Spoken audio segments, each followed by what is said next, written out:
Special guest today is Sharon Santoni, and of course, we all know her from My French Country Home magazine, and also from her book.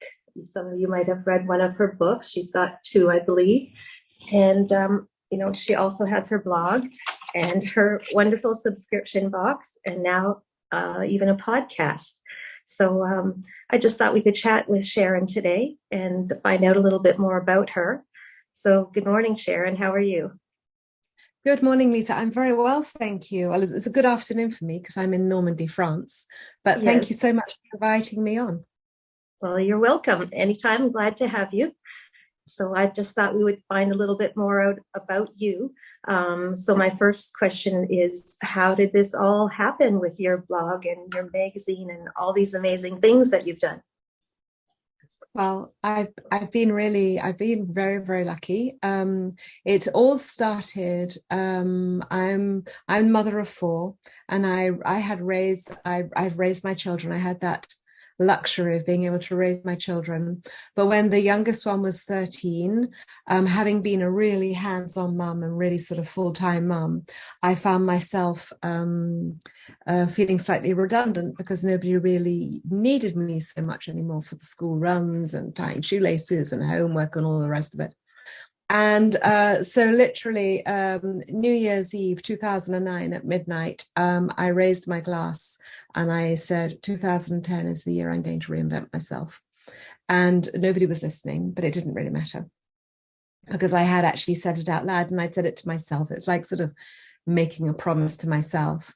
And I had no idea what I was going to do. I just knew that I had to find some kind of new direction if I wanted to stay creative and productive in some way.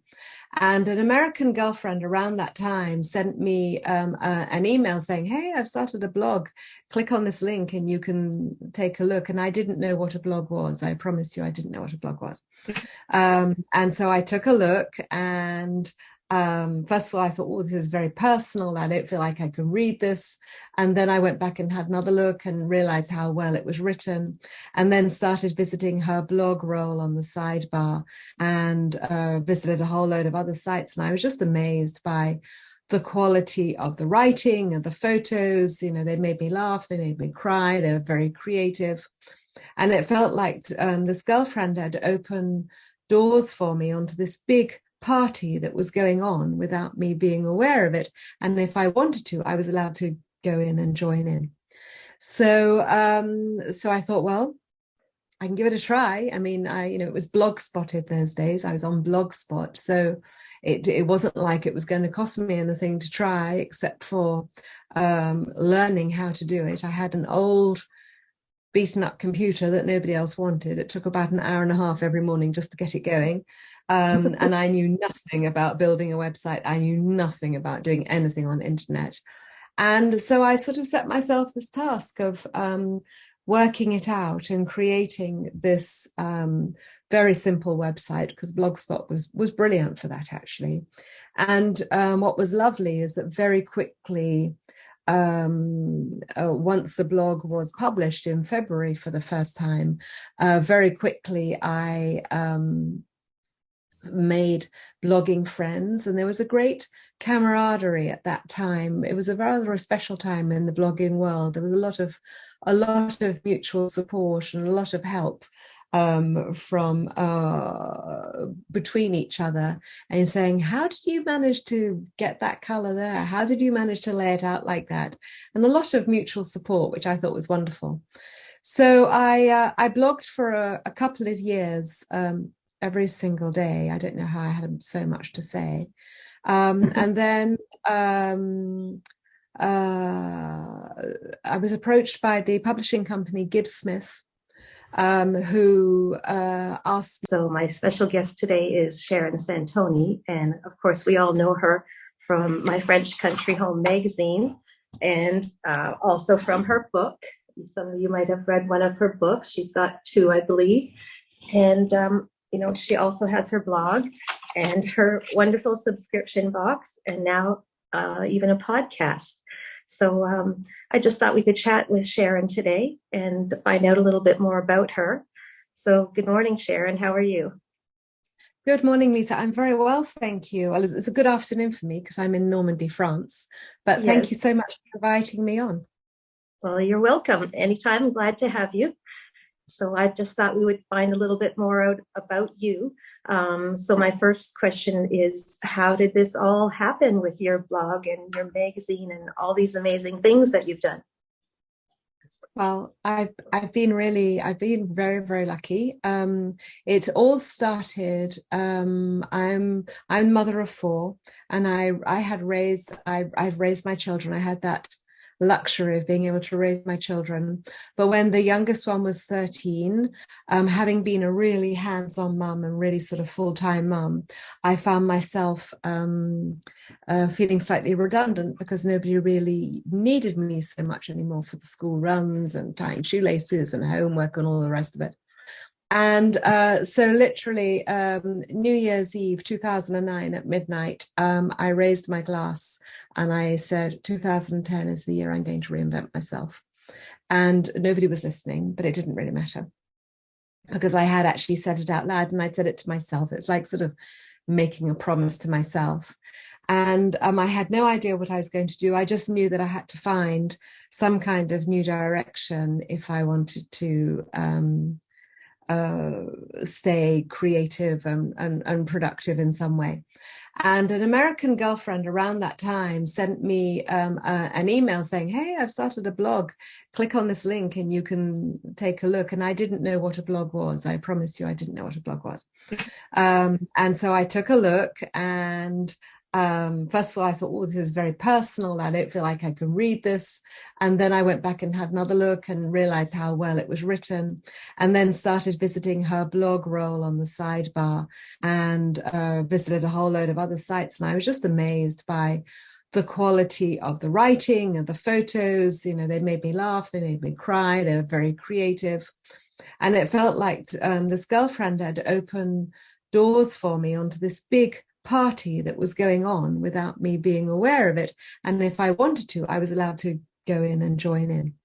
So I thought, well, I can give it a try. I mean, it was blog spotted those days. I was on Blogspot. So it wasn't like it was going to cost me anything to try, except for learning how to do it. I had an old beaten up computer that nobody else wanted. It took about an hour and a half every morning just to get it going.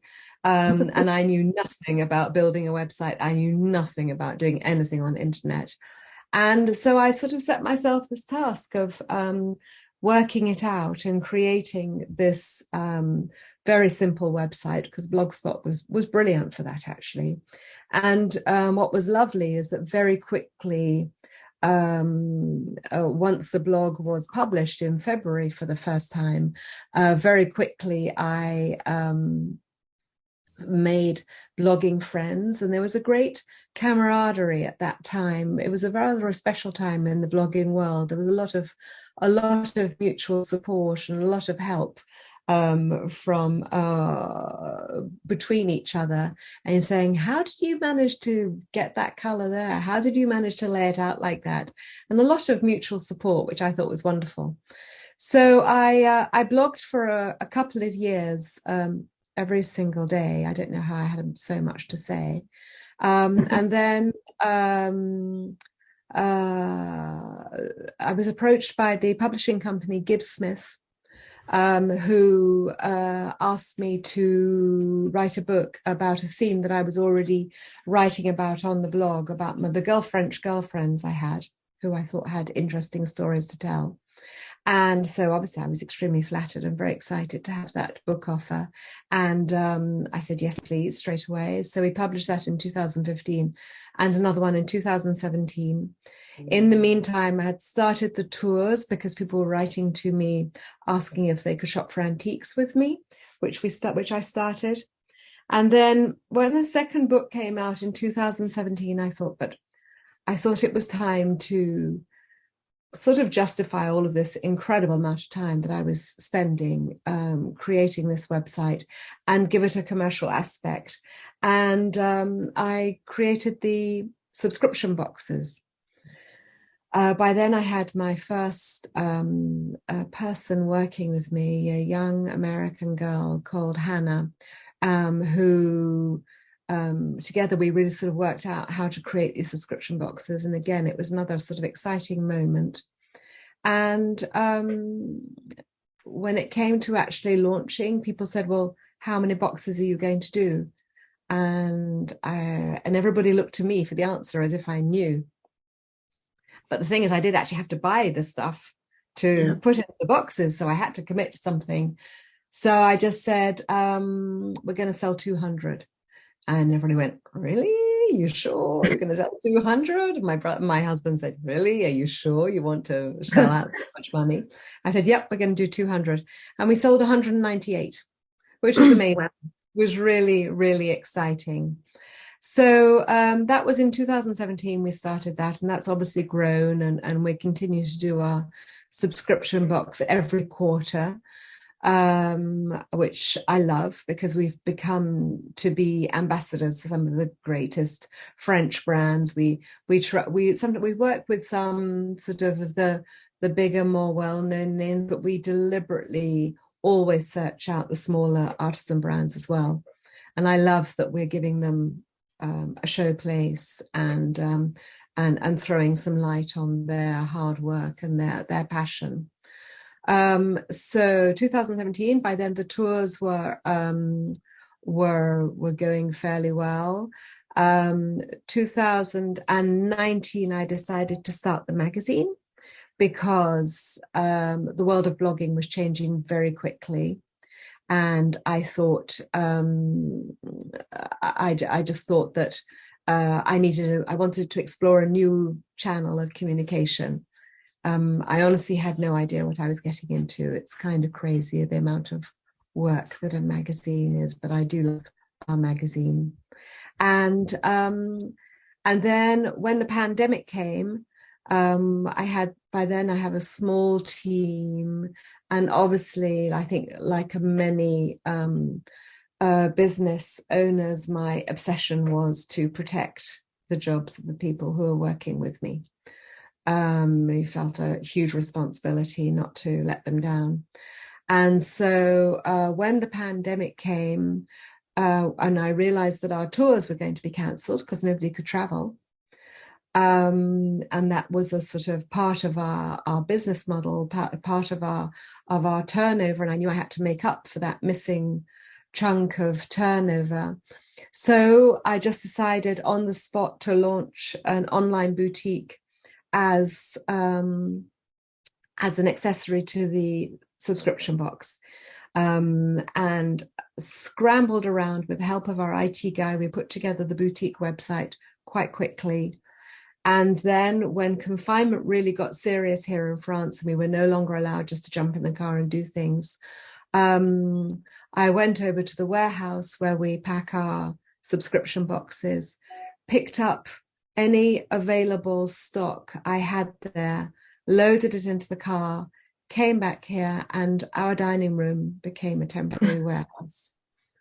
And it sounds, I don't know, it sounds maybe weird, but during that first confinement, which was a really serious lockdown here in France, when we were just launching the boutique, thanks to my husband, who is very cool and easygoing and good-natured, every morning we'd have breakfast and we'd make an extra pot of coffee, we'd put on some music, and we would fulfill orders from the dining room. And then DHL would roll up in the afternoon and take away the boxes. And that's how our online boutique was launched. And I think it's fantastic because I was able to keep everybody on the team. And we actually created a new part of the business. And thanks to my husband's good humor, it was actually quite a lot of fun as well. But I think anybody who launches their own business, I think that's just part of business life, is that you are going to come across unexpected hurdles, and then it's up to you sort of hit the ground running, react quickly, keep smiling, and just do your best. That was a very long answer to a very simple question. I'm sorry, was that too long? No, that's perfect, because there were a lot of things that we never would have known. Wow. Okay. So now how did all of this affect your personal life? Because this obviously takes a lot of your time. It does. It does take a lot of my time. I think I am slightly hyperactive, so I do like to have a lot of things going on. And you know, I look around at the women who are our friends, and a lot of, you know how it is if you have children, a lot of your good friends are the girls that you met outside the school gate where you're dropping children off to school together, and then all the children grow up and get older and fly the nest, and those friendships stay.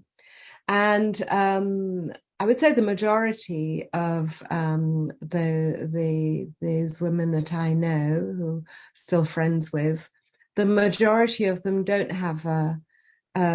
need to work and don't work, and they're having, you know, they live lovely lives, and they're taking care of their home and their family, and they're shopping, and they're seeing one another, and they're playing tennis, and which I think is great, but it just doesn't feel like what I want to do right now. So yes, I am working really hard. I do work absolutely full time, but I love being busy. And I love the fact that what we've created here, I love working with my team. I'm really, really lucky to be working with a small dynamic team who we all get on very well together. That's a real privilege. And I just love the fact that I wake up in the morning with a to-do list. And I'm lucky that my office is at home. In these old French houses, you tend to have lots of outbuildings. And so we've got an outbuilding to one side of the house where my husband also has his office. I have my office, and right down the end of the building there's our laundry room. And so it's not a huge office, but it's plenty big enough for me. And it's nice and bright, and I've got a view out onto the garden. So yes, I'm working hard, but no regrets at all. I just think it's always interesting, and I find the actual fact of running the company and always having to be on your toes and thinking about the next step, I find that very creative. Yeah, so no regrets at all then. No, regret. There's no point. There's no point in doing something you're going to regret, really. No, and you're totally passionate about what you do, so you probably enjoy every minute of it. I do. I have a lot of fun. I meet, and you know what makes it all fun is the amazing people you meet. I really do. I meet some really wonderful people. I meet some wonderful people here in France because of all the brands we deal with, and I meet a lot of our clients as well because of our tours. And there are real friendships that are formed there, and I think that's an incredible privilege. Yeah, You have a that's a store. one. You have a store too, Lisa. I'm sure a lot of Yeah, what I'm saying is echoing with you. yeah, a lot of it's the same story as mine. I So bet. yeah, I bet. yeah. So how did you find your team, and how big is your team now? My team is currently about 7, 8 people, not everybody full time. Does some of them work? And Do they work remotely? they all work remotely, except Yeah. for the lady who fulfills the orders for the boutique, and who sort of manages the when we put together our subscription boxes, which is obviously a big operation every 3 months. She goes into the warehouse that we use, but apart from that, everybody works remotely, and to me that just makes good sense. I know that some people like to be to get up in the morning and go to work, and I totally respect that. And obviously, in some jobs, you have to go to a physical address to be able to work. That's normal. But in our business, I think it's a privilege to be able to work remotely. We get together as a team once a month. We have a team day either out here in Normandy or in Paris once a month. And at least once a year, I take my whole team away on a sort of retreat for a few days, spend some time together, which is really nice, because that's the thing, when you are working remotely, you mustn't lose sight of the fact that you do actually need to know one another and sort of not just correspond by emails. Yeah, I get that. It's the personal touch and, making in-person connections, because through the computer, you can't get everything. You can't get everything through. No, not quite the same. No, it's not quite the same. So how did you search for these people? How did you find them? Oh, some by word of mouth. Obviously, I'm looking for English-speaking people. I speak French, but and I like that my team can speak French to deal with our suppliers and with journalists for the magazine, etc. But all of our clients are Anglophones, really. So we do need to be able to. So we are all mother tongue English, except for the graphic designer for the magazine and the lady who fulfills the orders. So I found them online through, you've just always got your eyes open. Sometimes you're introduced to somebody. One of my team members actually sent me a spontaneous email saying she liked what we did. This is what she could do. She'd really be interested in a job. And I said, well, thank you. That's a great email, but we're not looking for anybody right now. But I really liked her approach. So I tucked it into a folder somewhere. And then a few months later, I thought, hold on, what was that girl's name? And I went and dug out the email, and she's been working with me now for almost 3 years.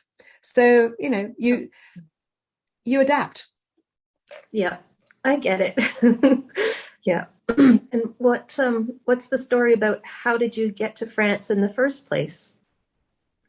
I came as a student a long time ago, and I was in France for a year as a student. I was down in Nice on the Côte d'Azur, which is obviously not a hardship posting. And having had a year in Germany where I'd been a really good student and spoke perfect German, and I was all the time in the library and the students' union, and I was an extremely good student. And then I got to Nice and went to the university and signed up for all the courses and absolutely hated it. It was a very different atmosphere. And I knew that it just wasn't going to work. So I wrote a letter with a stamp on an envelope. You remember those days? I wrote a letter to my head of department at the university in London and said, you know what? I'm going to come back from France. I'll speak really good French, but don't ask me about the lessons, because I'm not going to go anymore. And he said, okay, which was so weird. And so I stayed on in France for the year, and I stopped going to the university, and I got myself a little job. And then I fell in love, and with France. I fell in love with France, and I fell in love with a French boy, and he's still here in the office next door. So there we are. Apparently he was the right one. So how did you end up in Normandy, in the house you're in now, and how did you find that house? We to begin with, we lived in the south of France. Then we lived in Paris for a while. We lived in India for a couple of years, which I loved. Then came back from India when we were expecting our first child. Lived in Paris again, and then moved out to Normandy when we were expecting our second child. And then then we were renting a lovely old orangery. It was beautiful on the edge of a forest. And then a couple of years after that, we decided we were ready to buy our own house, and which is the French real estate has improved since, but at that time it was quite a strange process in France. They weren't very good about sharing information about what they had to sell. And so again, it was before the days of internet. So I sent off letters and faxes to all the local estate agents and notary's office saying, this is what I'm looking for, this is our budget. And nobody answered me. And then about 3 months later, I got a phone call saying, I think I've got your letter. I think I might have something of interest.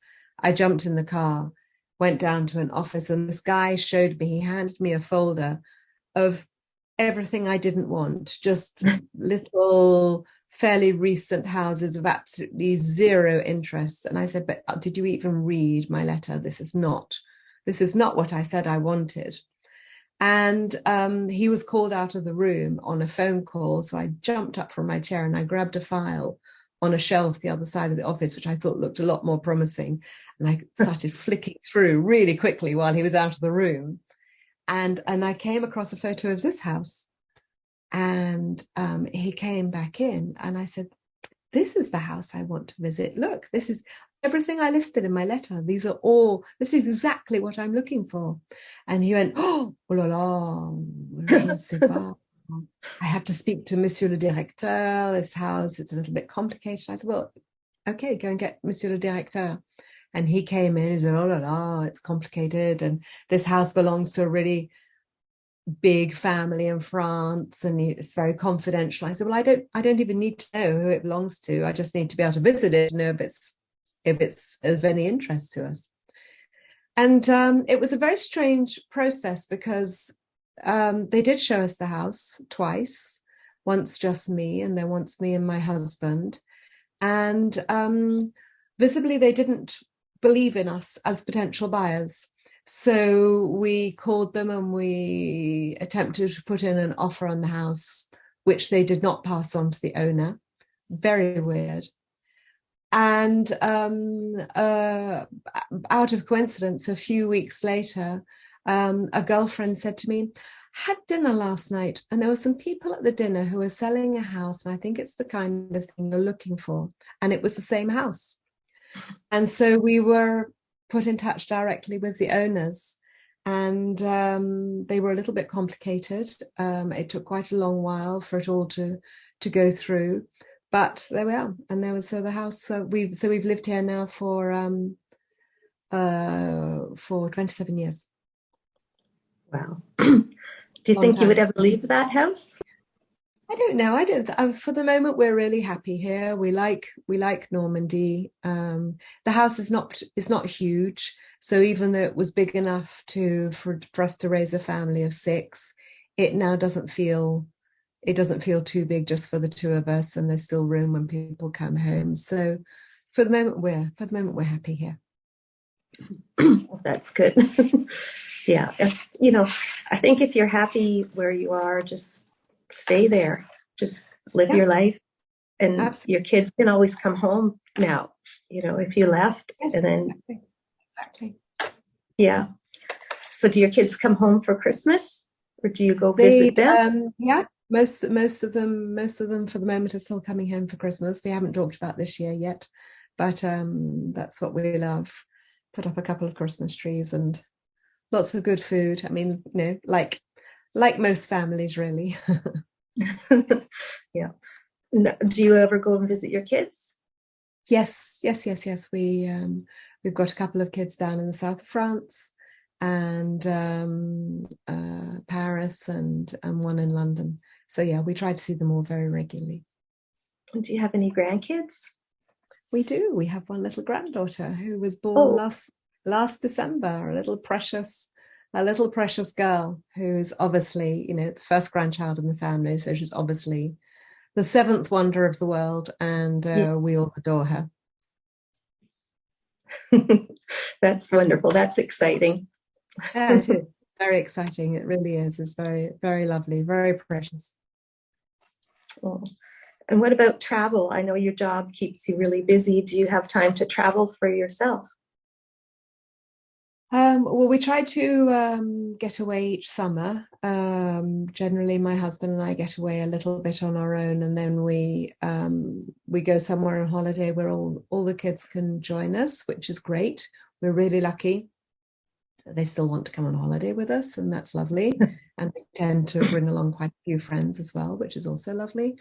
And then My husband and I, we both travel quite a bit for our work, for his work and for mine.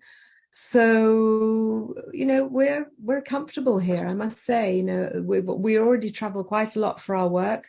We'll sometimes go away for weekends or for short breaks in France.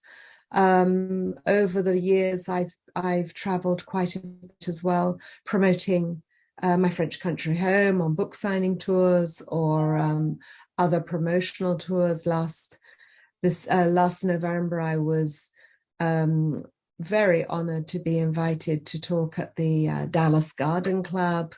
So if I'm invited as a speaker somewhere that across the pond, then I will try and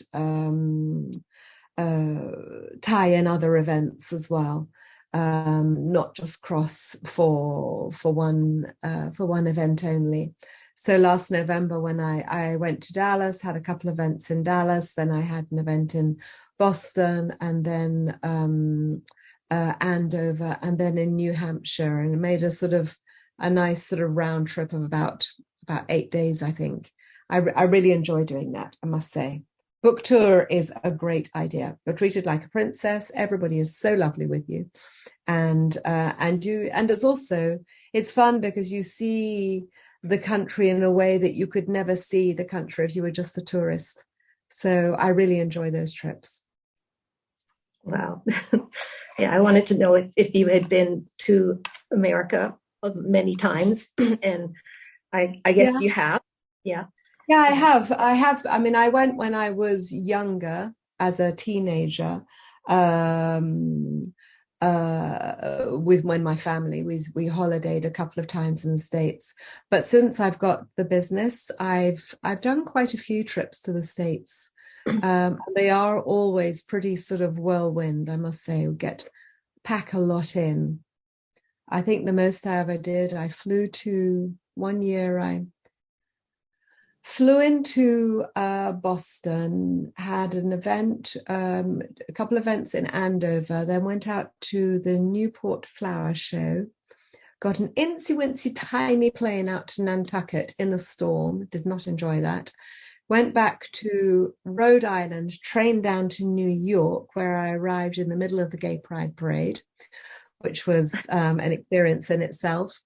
A couple of days in New York, which I absolutely loved. A few events in New York. Then I went to Chicago, then Kansas City, then Berkeley, California, and then Sonoma, California, and then went back down to Oakley. Is it Oakley, the San Francisco airport? Oakley, Oakland, I can't remember.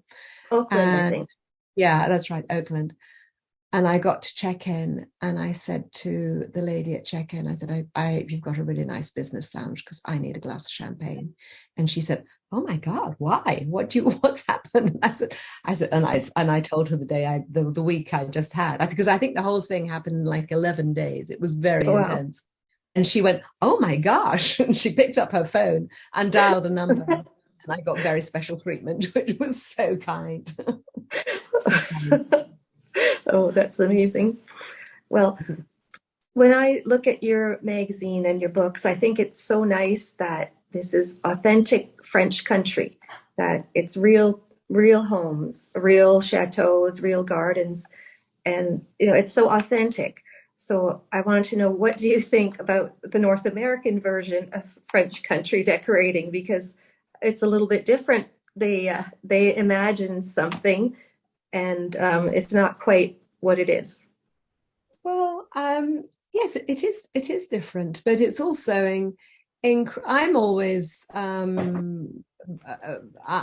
first of all incredibly touched by the way I'm welcomed, and I've been fortunate to be invited into some really beautiful homes, and yes, French country seen by somebody in America is obviously different, in the same way that if I was here and I tried to do an American style, then it would also, because you're not working with the same materials, you're not working with exactly the same products, so obviously the end result is going to be slightly different. But what always strikes me when I'm in the States is your attention to detail and the thoroughness with which you decorate your homes and maintain the decoration of your home, which is quite a different approach to here in France. People, they love their homes, but they're not quite, you won't see on French social media, you will not see all of these fall makeover, spring makeup. We just don't do that. We know our homes evolve with time. They're generally a mix of old and new. And now and again you'll say, okay, it's time to replace the drapes, or fed up with those chairs, we'd like a change of those. But we don't have this quite different approach that you have in the States, where the seasonal makeover can be quite extreme and quite different. We don't really have that. Yeah, quite extensive. Yeah, I understand. I understand what you're saying. You probably don't know this about me, but I lived in Belgium for 17 years. So that's quite close to France and quite similar. I did not know that. I did not know that. How long ago was that? I've been back here. Well, we've been back here for 10 years now. So, okay. So I moved to Belgium and I had to go through all the different culture and all that thing, getting used to a different lifestyle. And we visited France quite a lot because it's, very close. It's, less than 2 hours away to go to Paris from where we were. So my husband is Belgian, so that's the reason that I ended up living there. But and how did you manage to meet a Belgian husband? Oh, well, my cousin married her husband, and he played hockey, and he went to Belgium to play hockey. And my husband was on the team that he played with, so they became friends. And when they went back home, and they had their first baby, and they wanted my husband to be the godfather, and so he agreed, and he kept coming to visit them. And then after years, they said, we have this cousin. Maybe you should meet her, because he needed someone to go out with while he was there. He would come for a few weeks, and they would be working, and they'd see him sitting there doing nothing. So they said, you should meet our cousin. And so it was such a funny thing that my mother, it was around Christmas time, and my mother went to visit there. It's not in the same town where I was. And she saw him before I did, and she told me he's the one. Wow, that's amazing. Yeah. What a lovely story. Yeah, and it's been now almost 30 years. Congratulations. What a lovely story. That's very, I love that it was a whole family effort getting you together. Yeah, it was. And then my husband says all the time, why didn't she say that 10 years earlier? Because we could have been together 40 years. Sweet. How sweet.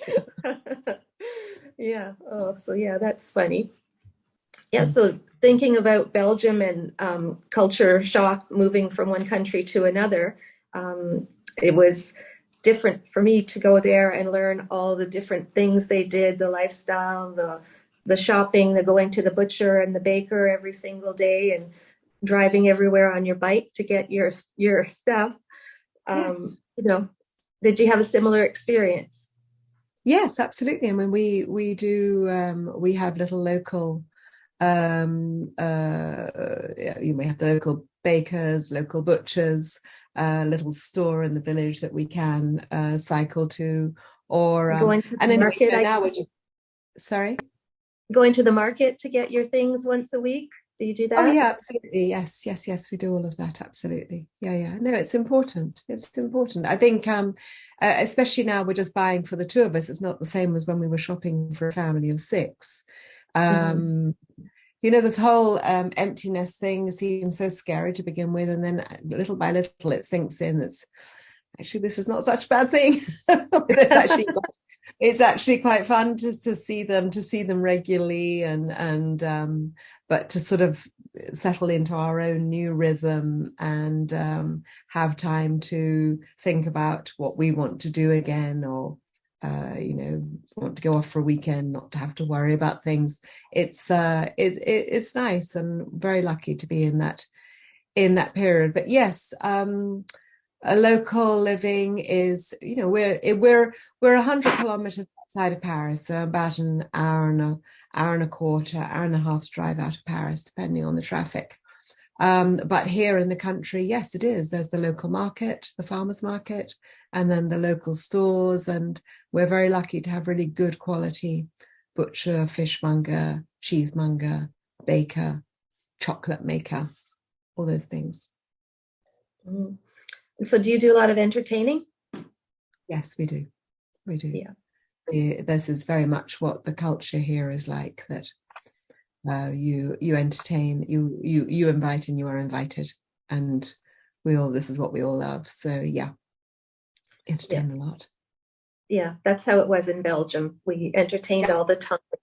It was all about the people, and we would always keep champagne. We would buy it by the case and keep it in the basement, because the minute anyone came in the door, we'd pull it out. And, that's just the way it was. Do you bake a lot yourself? Not as much as I used to, because actually with my work I don't have that as much time as I used to. My husband's a really good cook, and so he's at the moment he's quite often cooking the dinner for us, and then the weekend I try and step in and bake more. But yes, I do love to bake. Mm-hmm. And what about your family in England? Where did you come from in England? From Southeast England, from Kent. My family's still there. Oh, and do you go back often? I do. I try to get back several times a year. My siblings are still there. I no longer have my parents, but my siblings are still there. So yes, and now and one of our sons is up there. So yeah, try to get up several times a year. Oh, nice. Yeah, well, it's not that far away, actually, is it? No, not at all. No, it's just a few hours car ride up with the tunnel. Pop the car onto the tunnel. About yes. I could drive to London, and I guess between 5 and 6 hours.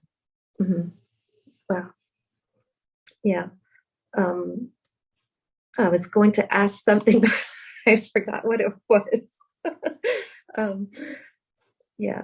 Oh, about decorating your home and going to the markets to find treasures. Do you do that a lot? As I know, that's one of the things that attracted people to you and why you started your trips.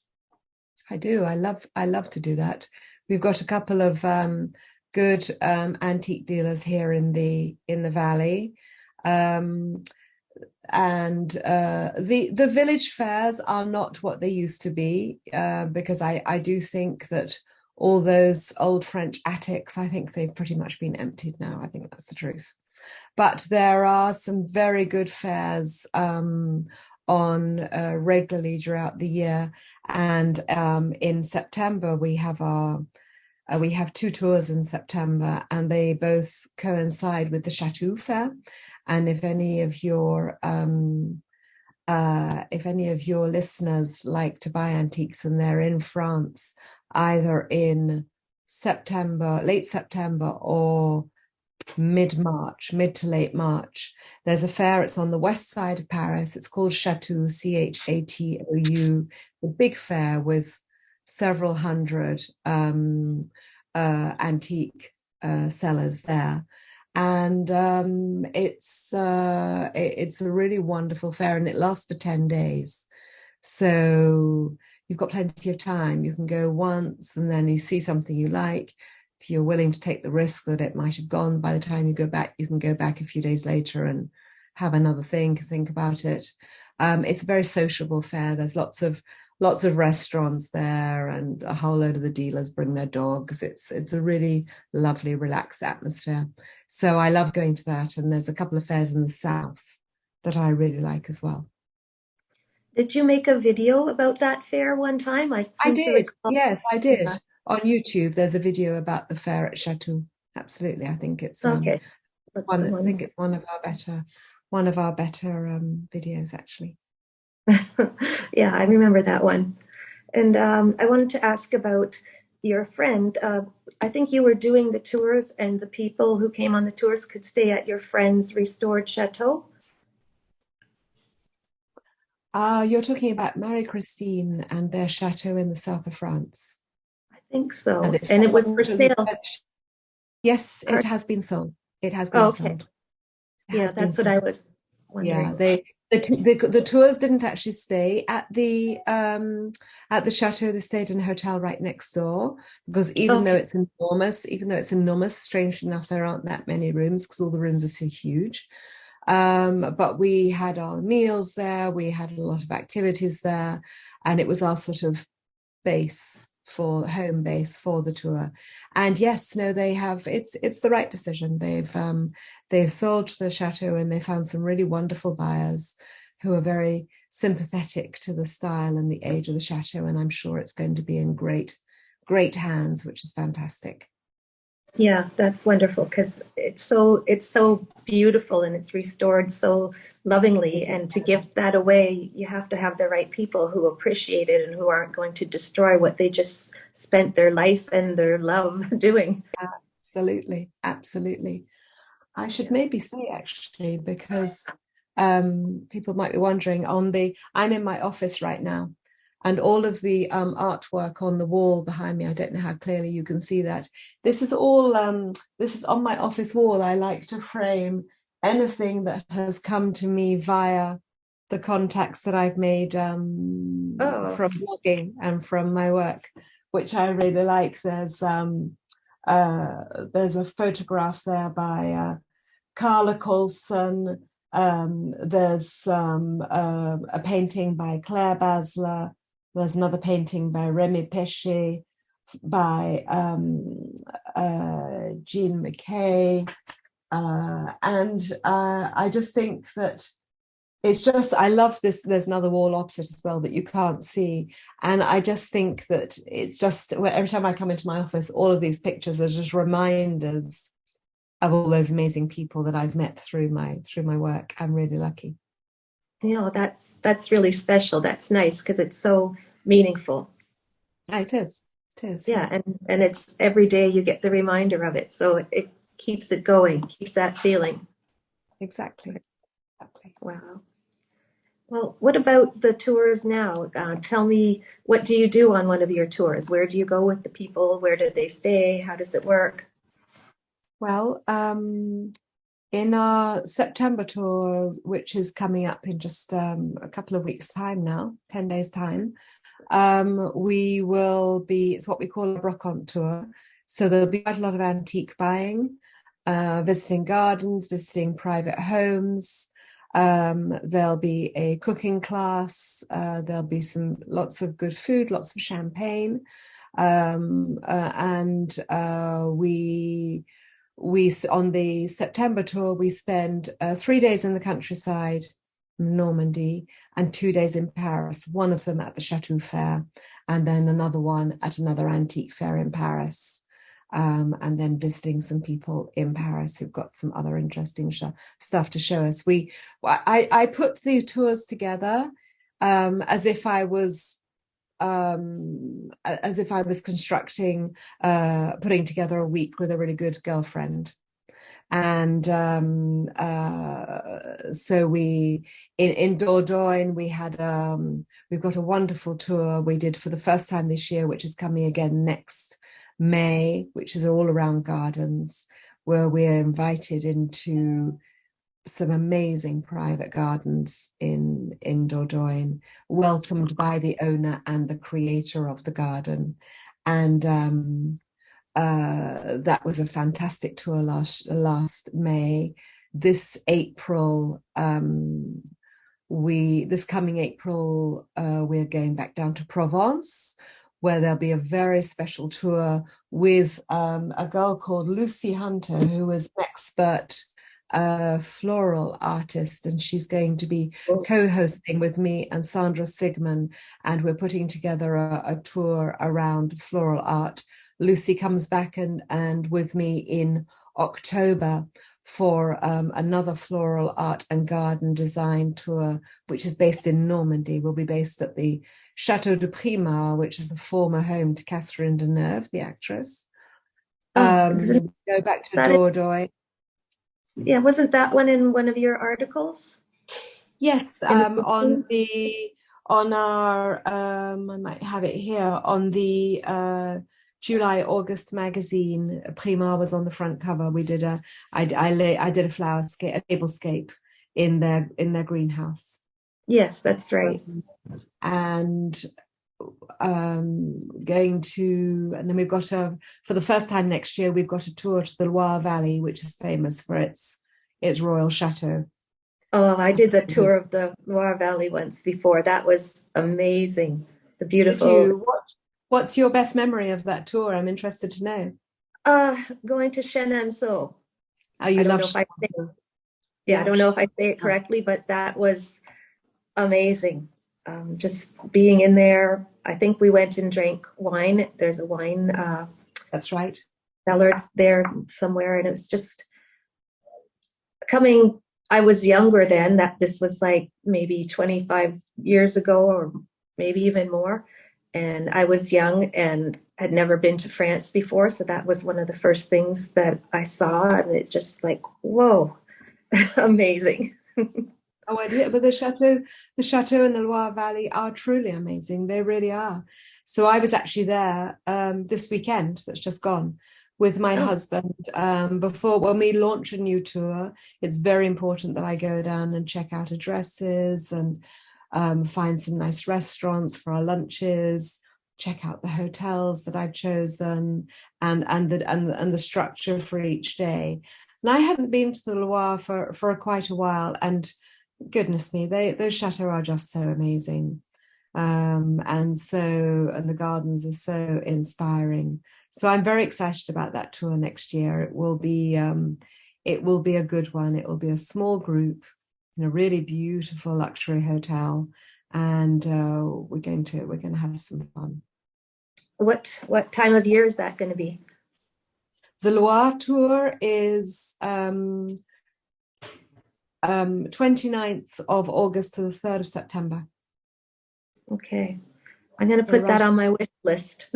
Okay. You do that. You'd be most welcome to join us for sure. It will be really well. Yeah. And our tours tend to be small groups. We'll either have groups of 6 people or 12, either 6 clients or 12 clients, but never more than that.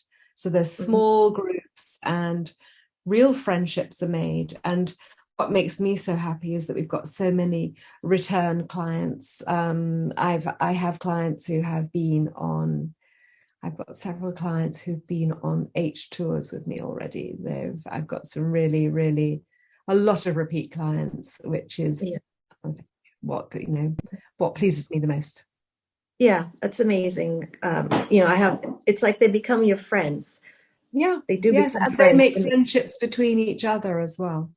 Yeah, I see that in my store. A lot of my customers have become really good friends because they come in and they chat with me, and then they eventually ask me to come and help decorate their homes. And then I've been to their homes. I've seen everything. I know their kids. I know their kids' names, and then we just build these relationships, and it's so nice. And they just pop in to chat. Is your store open every day? We're closed on Mondays, so we're open 6 days a week. And wow. Mondays is the day that I go visit clients for decorating. So I have a very busy life. And where you're speaking to us from now, this is your home, not your store. Yeah. We open the store at 12 o'clock at noon. So I still have some time in the morning to do things at home.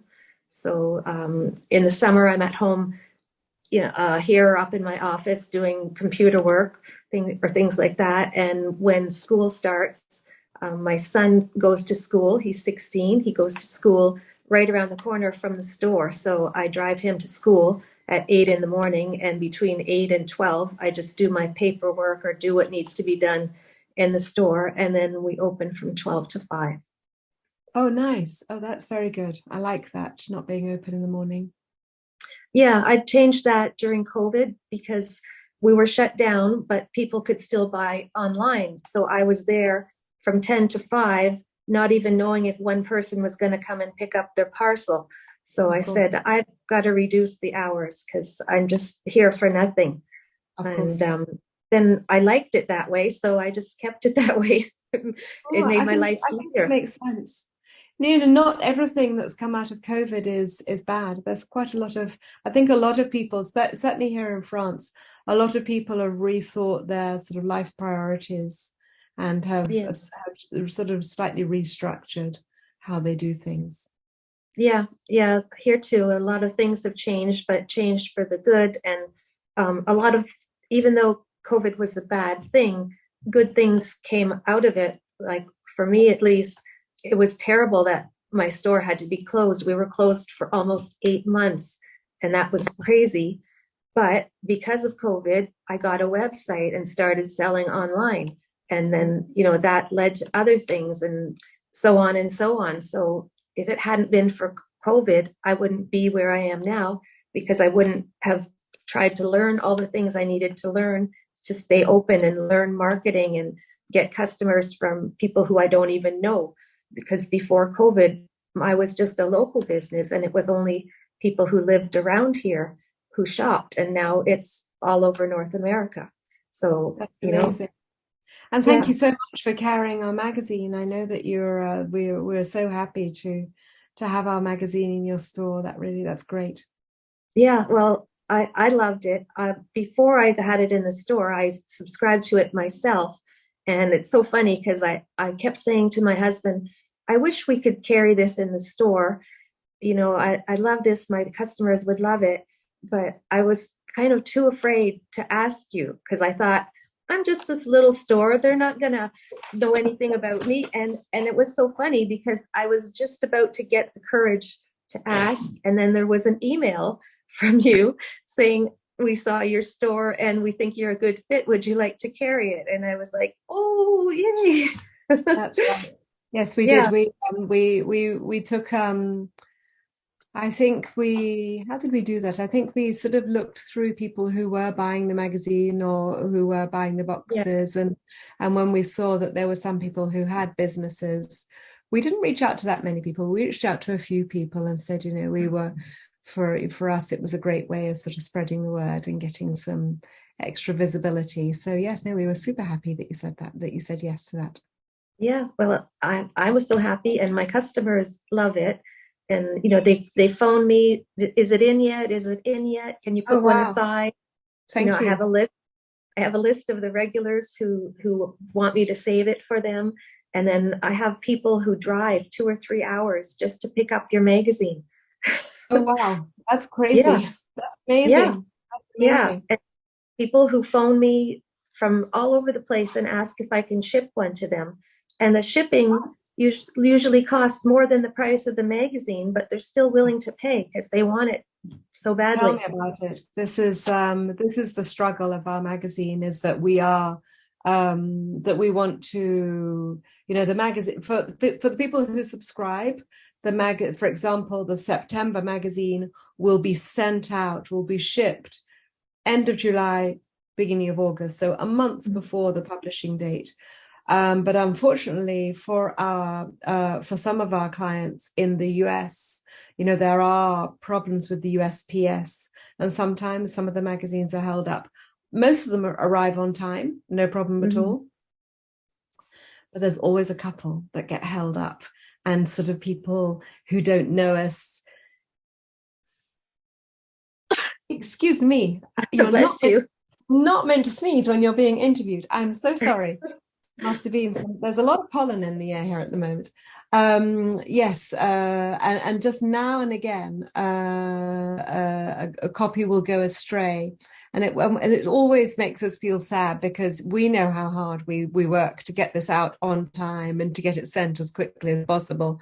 But once it's been committed to the post, you just don't control the thing anymore. Yeah. So most of our clients are very understanding if it does happen. Thank goodness it doesn't happen too often. Yeah, well, I mean, it's something that they want and they treasure. So yes, they're upset that it didn't come, but they're not going to be mad at you because they love you. Thank you. Yeah, well, I, And I see we're getting up to an hour now, and I don't want to, take up too much of your time, but I did have another question, just a little bit more about the magazine, how you organize the magazine, how you find ideas, how you find photographers and the journalists who contribute to your magazine. Just a little bit about that. well, it's obviously a huge amount of work. We feel that we are known for the great photography in the magazine, so it tends to start from there. We organize the contents on seasonal themes. We always have a regional guide. And then we know that we want 3 French interiors. We always have 2 nice garden pieces.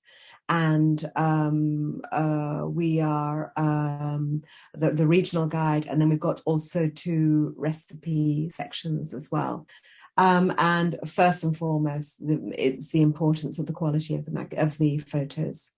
And then once we've got the photos, we interview people, we put together the texts, but without the good photos, you can't put together a magazine. So that is definitely the key element. So it's every 2 months, and that comes around very, very quickly. So basically, it's a month's preparation, pulling in the material, writing, proofing, and then a month putting it together, and more proofing, and proofing, and proofing, and proofing, and then it goes off to the publishers, so to the printers. So the magazine will be sent to the printers about 5 or 6 weeks before publishing date. So the November magazine will be with the printers before the end of September. Yeah, okay. Which is, which I think is probably pretty standard. Yeah. And but you do have to stick to that schedule. Yeah, you've got deadlines, so you got to meet them. Absolutely, really, yeah. And did you ever have a background as a writer or anything related to that, or that just started with the blogging? Absolutely, yes, it did. Yeah. Yes, it did.